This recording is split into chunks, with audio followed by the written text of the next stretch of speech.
porque foi difícil, hein, ficar de pé durante esse jogo da seleção brasileira, principalmente no primeiro tempo, hein, Tomás? Olha, se você somar os 2 tempos de Montevidéu, um ano atrás, lá em outubro, e esse primeiro tempo inteiro e uma parte do segundo, olha, possivelmente sejam dos piores confrontos da história.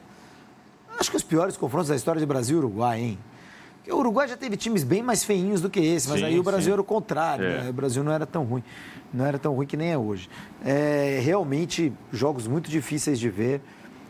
O de hoje foi difícil de ver, com a exceção ali daquela reta final da partida, em que o Brasil, jogando do jeito que eu gostaria que o Brasil jogasse, com os atacantes usando as alas e não os laterais nota 4 que o Brasil tem na atualidade, exceto naquele período ali, né, que acabou tendo o gol do Gerson e uma certa pressão da seleção brasileira. Nada demais também, hein, Tomás? Mas pelo menos passou a sensação de que algo podia acontecer, né? O time estava mais elétrico, mais aceso, mas aí também o Bielsa colocou a dupla de laterais do futebol brasileiro, Pumita e Varela. Quem diria, hein? Um do Flamengo, um do Vasco, um do Vasco, um do Flamengo. Varela e Pumita dobrando ali na lateral direita para fazer a marcação do Martinelli, que havia entrado, e do Rafinha, que passou a cair por ali. E também já anulou essa jogada do Brasil e o jogo já acabou com aquela falta tremenda de tempero, considerando que a gente estava na Bahia para ver esse jogo. Foi muito decepcionante mesmo, Tomás. Vamos trazer os números então. Na tela para você, as estatísticas de Brasil 1, Uruguai também 1. Uruguai faz o primeiro gol no começo do segundo tempo, o Brasil empata quase que no lance seguinte, quase que 2 ou 3 minutos depois, né, Júlio? Alguma coisa assim.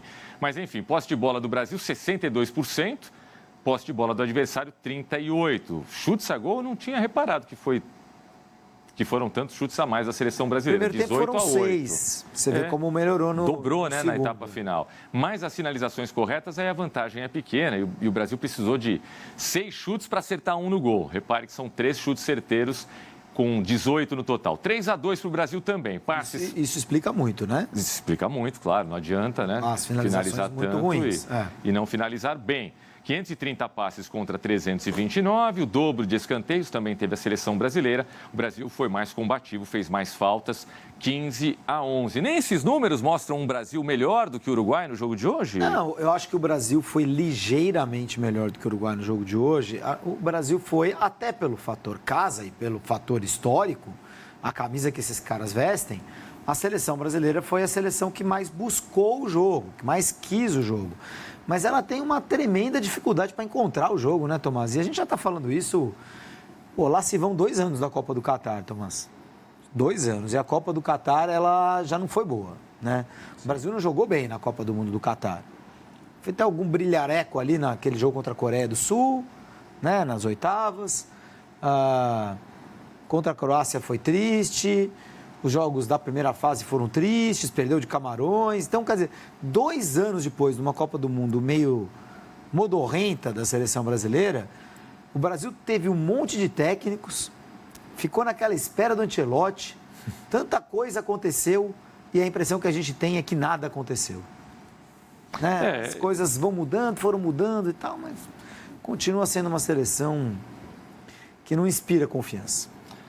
Esse caminha para ser um ciclo pior do que o ciclo passado, bem pior do que o ciclo entre 2014 e 2018, que começa muito mal, mas tem aquela recuperação com a chegada do Tite. Ciclos bons nem sempre significaram boas Copas. O ciclo antes de 2002 foi um tumulto só, né? Sim, foi terrível. Até o Candinho pegou um jogo ali, 1 ou 2. Luxemburgo demitido. Candinho, como você disse, tampou ali nos jogos contra Bolívia e Venezuela. Aí chega o Leão, a seleção do Leomar, pega o Filipão, perde a Copa América de Honduras. Não, e perde tudo quanto é jogo no início no início da trajetória do Filipão nas eliminatórias. Rompe com o Romário. Mas, assim, de alguma forma, naquele ciclo, os bem mais jovens não vão se lembrar disso tudo que a gente está falando, né?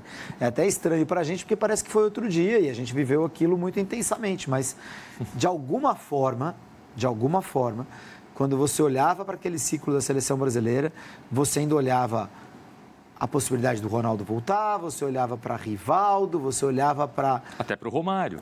Até para o Romário. Que ficou de fora. Para Cafu, para Roberto Carlos. Assim, tinha hierarquia ali, tinha uma... Não era só uma luzinha no fim do túnel. Era uma seleção que você... Era um ciclo que você não entendia como poderia estar, como podia estar aquela bagunça, como o Brasil podia estar sofrendo para se classificar para uma Copa do Mundo. Hoje eu acho diferente, Tomás. Acho que a luz do fim do túnel é um pontinho de luz. Eu acho que a falta de rumo e de esperança marcam muito esse ciclo da seleção brasileira. E eu não estou aqui querendo criticar o Dorival, nem o Fernando Diniz e nem os jogadores. Eu acho que é um conjunto de coisas que passa por uma presidência, por uma CBF muito preocupada com política, por um presidente inseguro e que, consequentemente, tenta o tempo inteiro dar golpes de autoridade para afirmar a sua autoridade, né? Um futebol brasileiro que está nas mãos dos clubes, mas que não conseguem ter todo o poder, então você tem uma luta por poder ali, você tem jogadores que não têm o protagonismo de outrora lá no futebol europeu, ainda que sejam bons jogadores, e você tem um público desconectado, e eu acho que a prova cabal disso é o estádio hoje. Estádio vazio. Você olhava a Fonte Nova, assim, vários pedaços vazios. Que coisa, né? Ingresso mais barato, R$200. Então, tem uma falta de rumo, de acerto e de esperança que envolvem a seleção brasileira. Vamos dar uma olhadinha nos destaques da partida. Um destaque brasileiro, Gerson, que fez um belo gol. Que golaço. O primeiro dele, hein? O primeiro dele com a camisa da seleção. Estava pensando nisso, Júlio, não tinha essa certeza. 5 duelos no chão vencidos, aí 97% dos passes dele foram corretos. Ficou 85 minutos em campo, até ser substituído pelo Paquetá. Que levou o cartão, né? E ele, Gerson, não levou, né? E um gol marcado... Você apostaria num negócio desse? Que maldade. Números do SofaScore para você, para o destaque, Gerson. Esse sim faz a parte dele com a camisa da seleção. Esse tem que ser titular absoluto, indiscutivelmente. Grande Gerson.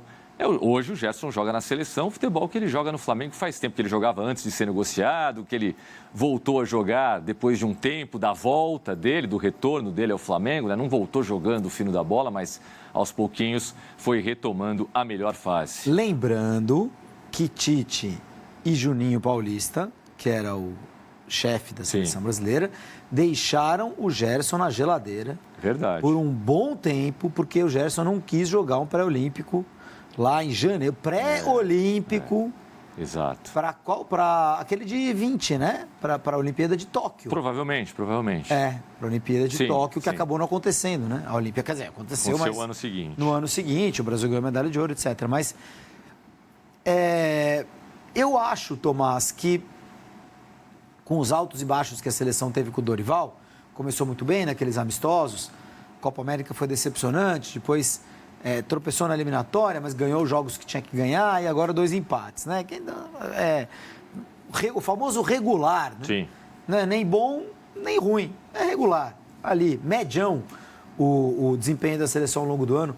Eu te diria que com tudo isso que aconteceu, primeira convocação do Endrick, primeira convocação do Estevão, Vinícius Júnior naquele jogo antirracismo, Vinícius Júnior bem, Vinícius Júnior mal, Neymar machucado. Com tudo o que aconteceu, a grande notícia é o Gerson.